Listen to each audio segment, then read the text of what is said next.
Hi, I'm Beth Reese. I'm the founder of Yoginos, Yoga for Youth, and the host of the OHMazing Way podcast. Welcome to our conversation today between me and Rick Yoder, who is a special education teacher in San Antonio.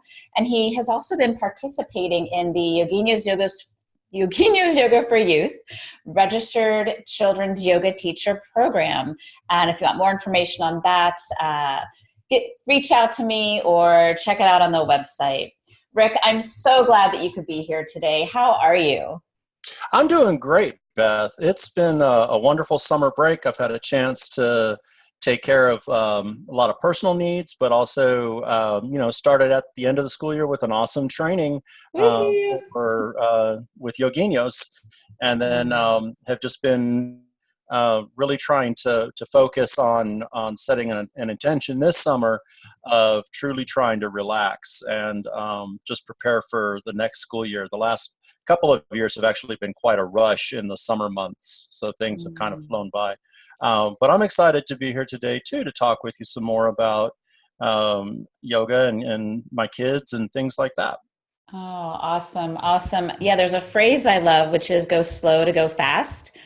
So even in our our space of relaxing, being on vacation, or even just throughout the day, like I can think of the times when I get in a hurry, and that's like when I spill my milk or spill coffee. Mhm. So that go slow to go fast. So awesome, awesome. Well, look, Rick and friends listening, as always, let's take a moment and get present and drop in together. And I'd like to invite us to do 3 nice breaths together. I'm going to encourage us to do a flower power breath. And basically the difference of a flower power breath and another breath is that you're imagining that you're smelling something. So maybe you want to pick, chocolate brownie, I don't know. Right. But that idea that when you physiologically, when you breathe in, like you're smelling something, it kind of tricks your body to think so that it breathes in more expansively and deeply. So it also having the image of something positive, like a flower or something else you find that smells good, also helps the brain pause from if you're like in a trance or ruminating on something. If you're like, whoa, I just need to pause that thought, and thinking of that flower and smelling really can disrupt that train the brain is on and really help you cultivate a great response instead of that roaring reaction. So wherever you're sitting, let's uncross our legs and hands. And if it's available to you and you feel comfortable, to softly close your eyes or at least lower your gaze. If you're doing something and closing your eyes would be unsafe, of course, don't do that. And as you come to this nice, quiet sitting position, just take a moment and notice that your body is in fact sitting and where it is touching the chair, the ground, and just really get present to your body sitting. And then as you're ready, let's imagine picking that flower or chocolate chip cookie and bringing it to your nose. If you want, you can actually move your hand. If not, just imagine all of this. And let's take a nice inhale in, a breath in, smelling that flower. And exhale with an ah. That ah makes a nice vibration that also calms the body. Let's do another one. Smelling in, breathe in. And out slowly. As you breathe in, notice the air coming in and your belly and chest growing large. As you breathe out, notice your shoulders, your belly, your body, your ears, your eyes softening. As you're ready, softly flutter your eyes open. And I don't know about you, Rick, that always I have this wave of being present and more calm every time I do that. Does that I have think that effect on you? it does. It does, actually. That's one of the things that I know, in my classroom and everything, when things are starting to bubble up and things like that, just even stopping for a moment and catching my breath and taking in a few deep breaths, like if I'm teaching something that maybe my students are having a tough time understanding, and I know that I have to modify it, accommodate it, rework it, how I'm presenting it. A lot of times a couple of good, slow, deep breaths, whether I'm standing or whether I'm sitting, will help refocus me. And it gives the kids a chance to also refocus as well. I've noticed sometimes when they see me breathing, they'll start breathing as well. And, you know, Absolutely. I And close my eyes and they'll close theirs. I love it. And already you are, and I knew you would just dive in, and I love it. And one of the things we know, and I know from teaching this work for over a decade, is as the adult, and whether that's the parent or the teacher, when we start doing this work and role modeling, the people around us cannot help but notice Right. that we are managing ourselves in a different way, and either they get curious and ask questions or they just start doing it with us. So I love that. So Rick, we met through the Yoginios Yoga for Youth trainings, Mm-hmm. and Rick, often I have like funny stories about people to share, and really, Rick, my stories about you are, you're a sizable dude, and you're just this like, and I hope I don't embarrass you, so forgive No, me. no, no, no, This no, like no. such this gentle teddy bear and generous and giving. And what you guys got to know is that early on in the trainings, Rick learned that I like tea and a little bit of honey.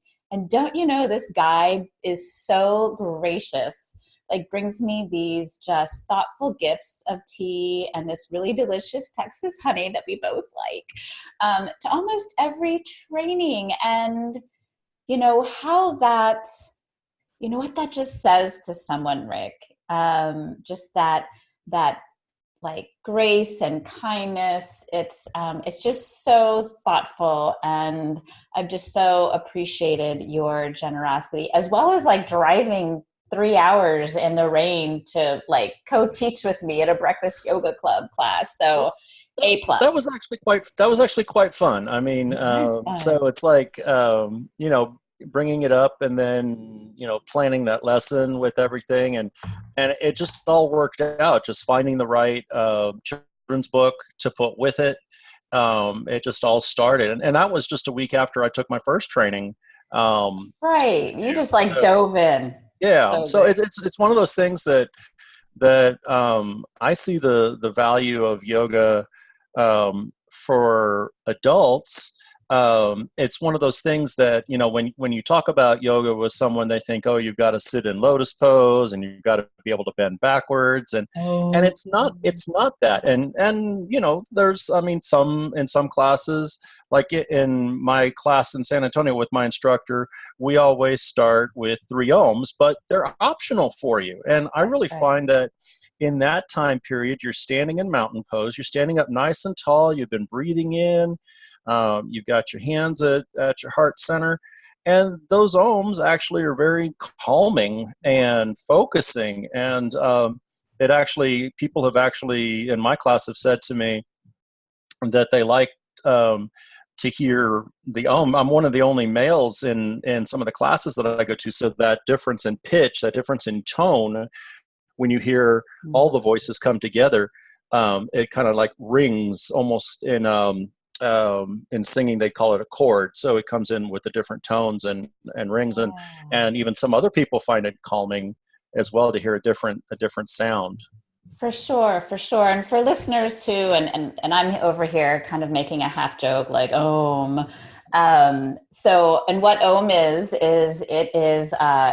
a sound that is often made during a yoga class. And a lot of people then, sometimes see it as like the stereotypical, right? Like the person, when you think of yoga, it's like someone sitting in lotus pose, oming. And the truth of the matter is Om is a sound that, is a representation that all things in the universe are connected. Mm-hmm. And so as we make that sound, it's a way to acknowledge we are all brothers and sisters on this planet. And even to imagine, in that moment that you make this sort of humming Om sound, that there are people all around the planet creating that with you. And again, that we're all connected. It's also Right. that, just like when we exhale, that vibration is calming for our Mhm. body. So it just sets us up, and the sound, all of it, super powerful. So Yeah, let me tell you a little bit, for our listeners, a little bit about your background, Rick, so they can get the scope of the breadth of what you are bringing to the table in our conversation today. So I'm going to sure. read here. Rick is an educator with 16 years of experience in elementary and secondary school settings. His experience includes school administration, special education, math, English language arts. During his tenure as an educator, he's always worked with high-risk, high-need student populations, especially those with severe emotional challenges. Now he's working on his PhD in educational leadership from the University of Texas at San Antonio. He has a background in occupational therapy and is choosing to bring in and weave in yoga for youth. And he's about to take the adventure of doing an adult yoga training where he will be trained to lead adult yoga classes. And what he and I would like to visit with our audience, with you guys about today, is an area of particular interest and expertise that Rick has. And it's around emotional intelligence and emotional qualities with youth. And specifically, something I'm curious about, and many listeners, you've been asking about this as well. So Rick, I'm going to pose this question and Sure. have you dive into it. So you work with students right now who have who've been diagnosed with what's called emotional disturbance. Right. So the first thing, so sort of a two-part question. The first one is, what is that to have a diagnosis? Like, what are the characteristics of being emotionally disturbed? And then how is that different from the big emotions that a lot of us have? Well, So tell us about that.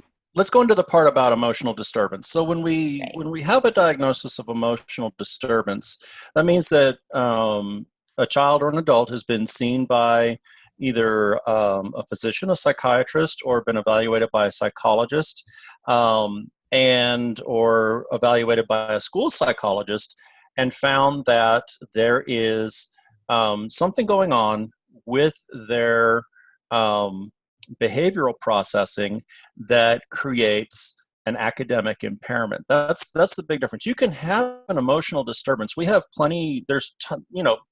Hundreds, thousands, millions of people who have depression. That's considered an emotional disturbance. You have people with bipolar disorder. You even have people with schizophrenia. But unless there's an academic need, Mm. then in schools, you'll actually have kids who have an emotional disturbance, but they're not receiving any services from special education. So in the special education realm, the emotional disturbance has to be so severe that it actually causes an academic delay in a student's functioning. So you have students in schools that will be part of what we call a behavior mastery center. They can be in a regular classroom setting with support. They can also, in my case, the students that I work with, up until this past year, we operated on a completely separate campus for our students. So our kids that were diagnosed with an emotional disturbance that affected their academic needs, their emotional disturbance was also so severe that they were considered a danger to themselves or others. So these Mm. are kids that will elevate quickly. They'll ramp up. They'll look for ways to be extremely physically aggressive. I mean, there's some physical aggression, like for instance, I mean, when you've explained before about your daughter tossing chairs and things like that. Okay, that's one form. But for instance, in my classroom, we'll have a student who, for whatever reason, starts to ramp up, cycle up so severe that we have to bring the other students out and then anything that's in the classroom that's not bolted down can pretty much go, anywhere. So we're trying to protect the child as well as protect the other students and get them to calm down as well, and try to teach as well during the day. But that's a little juggling there, Rick. That's a lot of juggling. It's one of those things that, you can have days like that, but then you can have days where absolutely nothing but learning occurs the entire day. And it all depends on a lot of things. The thing I said at my up until this past year, the separate elementary campus that we were on is actually being repurposed because we have small numbers of students. So we are actually going to be trying something new. We're going to be moving to a general education campus, a regular campus. We'll have our own space within the building. They're not putting us in a portable or anything like that. And we're going to become part of a larger elementary school. So this is going to open up opportunities for our kids, some of whom have been in our separate program for years. We've had some kids that we've had since first grade, kindergarten even. And this is the first time in 4 or 5 years that they'll be reintroduced to a bustling campus with, up to 500 kids. But we're not just going to say, hey, we're going to go in and you're going to become part of a regular classroom again from the first day of school. This is something that we're really going to have to work on transitioning, possibly looking at a step down from our system to the lower level behavior mastery center, which is the kids still have issues but not as severe. And then hopefully, transition out to possibly taking in some regular academic classes with a larger group of students to see how they're doing before they look at going to their next school. Right. So, and before we get into the second half, we'll talk a little bit more about ways that occupational therapy and, of course, yoga, how you've been able to integrate that and how it's making a difference. And we'll save that for the second half. Sure. So curious, are there any characteristics that are kind of known causes of creating the emotional disturbance that is where it impacts the academics? So any known causes? The biggest factor that we see right now, I can say with all of my kids, has been one or more forms of trauma in their lives. So a lot of our students come from homes where they've been separated from their birth parents as early as 3 months old, that they went into CPS, into Child Protective Services custody. When you have a 3-month-old and his twin brother, and the 3-month-old shows up is taken to the hospital, has broken ribs as a 3-month-old, it's not an accident. So we have a lot of our students right now have been victims, and I don't really want to use the word victim. I have to be real careful about that, but have been exposed to so much emotional and physical trauma that the way that they act out is a lot of times you see the trauma essentially bubbles back up from what they experienced before. And sometimes, we have a couple of students that you're not sure if what they're talking about actually occurred in their current home, or if it's something that they're talking about in their past. So sometimes you have to, that's when I call in the school psychologist and the counselor, and we try and get to the bottom of it as far as, where is this coming from? Yeah, and I know with recent research, there's more information out there. Of course, there's, how the brain works and flipping your lid, and the amygdala emotional center takes over, and you're really upset, freeze, fight, flight kicks in, all of that, right? So when you get to the place of freeze, fight, flight, and your prefrontal cortex, the thinking part of your brain, it's like it's a little disassociated because we're trying to protect ourselves from a perceived danger, usually not a real one, often perceived, but it's showing up in our body as, I love the phrase real, but not true. And what we know about our our friends who've experienced trauma is that there's that, and the trauma lives in the body, in the tissues in the body, and often why we see, and correct me if I'm wrong, and then I want to follow up on something with you. Part of why we see often people who have trauma-based experiences or like PTSD, where the reaction is like 0 to 100 in a second, is because the trauma is living in the body and it's been triggered in that split second. And it's like, just like when it happened that day. Am I getting that right? Yes, that can happen. A lot of times our students do have diagnosed PTSD, and it can be something as simple as another child just even laughing at them about doing something, or if they didn't do something right, or a big one. The majority of my students have reading difficulties, or 1 or 2 grade levels or more behind in their reading because of that emotional disturbance is preventing their academic processing from occurring from the way that you and I or another child would be able to process. So you have all this emotional energy going on in your brain, and you're trying to also try and process. And so let's say you've got all that frontal activity going where we know the emotional centers are in the brain, and all of a sudden you're messing up on words, you're reading out loud, you're messing up on words. Now you think that you're a failure, and one student says something or one student corrects you. That's one of the things I really try and set up with my kids. It's like, please don't correct each other. We don't correct each other.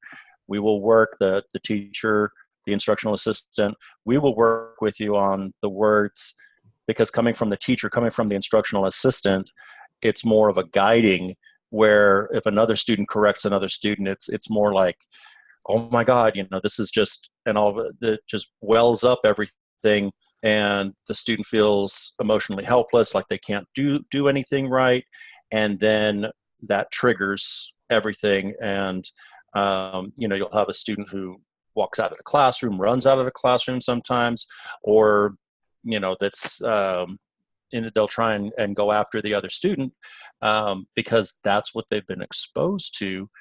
And so that's a learned behavior.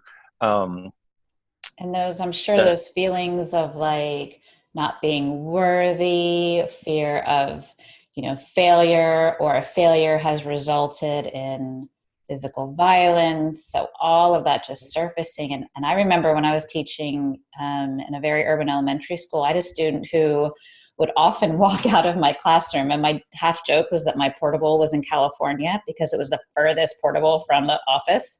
And the first time he walked out, I was beside myself. And when I let the administration know, it was like, he's fenced in, he'll be fine. He knows where to go.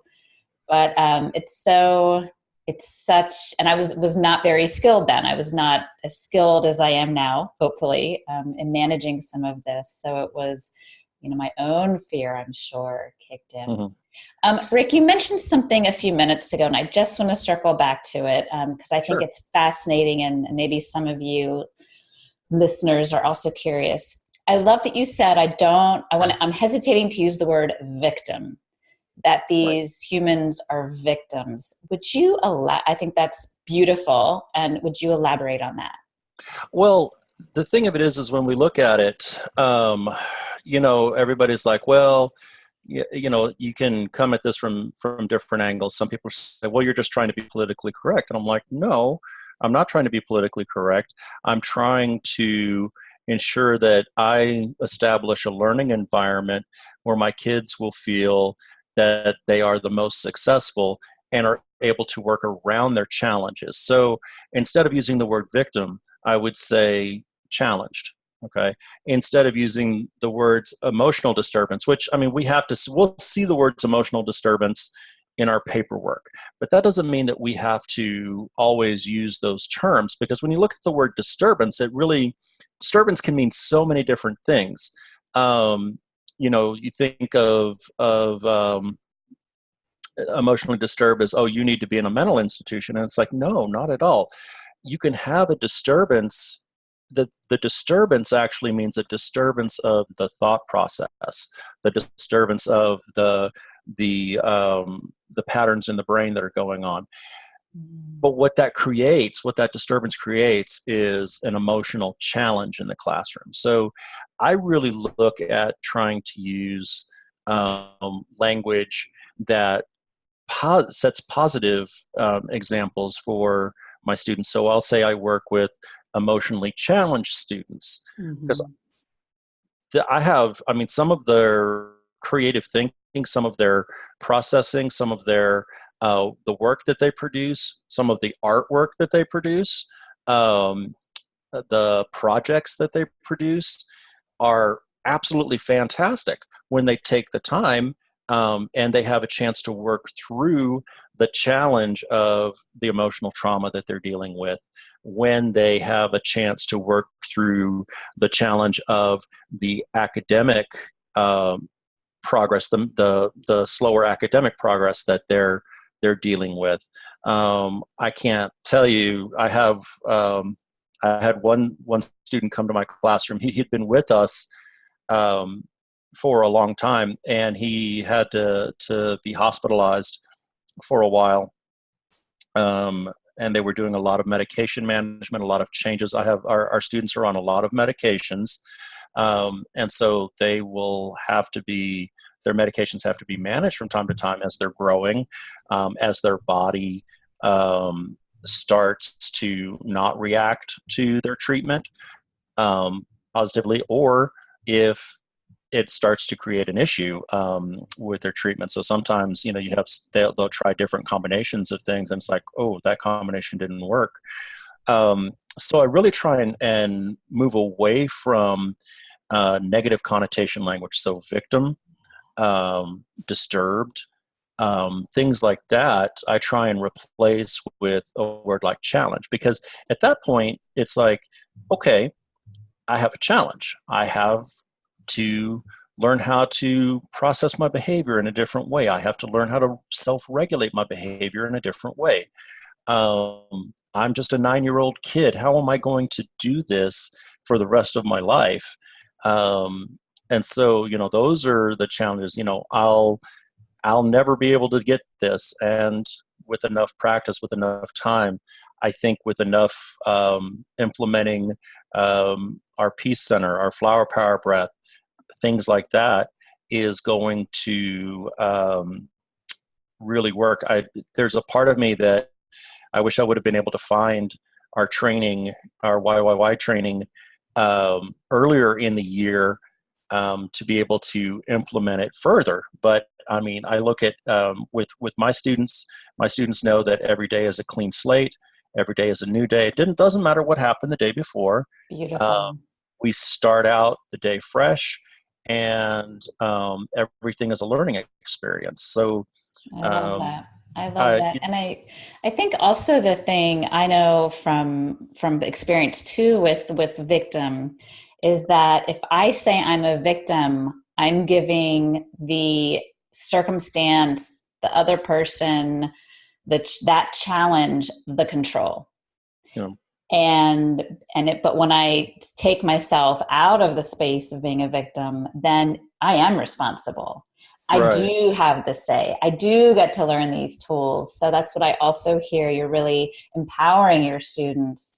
And, and as we get ready to move into the second half, also to say that to avoid labeling our kids, labeling ourselves is so important, because especially we know with yogic practices, with mindfulness, with breathing, that we do have the capacity to literally rewire our brains. Neuroplasticity, the research is there that we can build new connections through these practices. And so also to label someone is to say, or could suggest, there is no opportunity for growth and change. And of course, that's not true. So, So Rick, let's take a break.